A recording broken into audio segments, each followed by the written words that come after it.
म्हजें नांव संजय राजाराम पवळेकर। हांव शेट्यवाड्या म्हापसांगा रावतां। म्हजें वोटींग वार्ड नंबर 3 हाचेर आनी आमी हांगा वोटिंगाक गेल्ले आसा।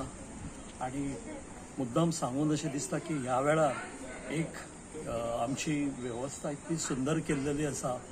खरोखर हांगा सगळी सोय उपलब्ध आसा। प्रत्येक मनशाक हांगा खंय तरी कूलर दवरला, उदक दवरला, बसपाक खुर्च्यो आसा, आयज रेड कार्पेट सारकी आसा। म्हाका दिसता ही सरकारान जी वेवस्था, इलेक्शन कमिशनान जी ही वेवस्था केल्ली आसा सुंदर आसा आनी हेज्या फुडें सुद्दां अशी चड बरी मेळटली अशी आमी आशा करता। आनी जो कितें अरेंजमेंट केला ताका हांव धन्यवाद म्हणटा। थँक्यू।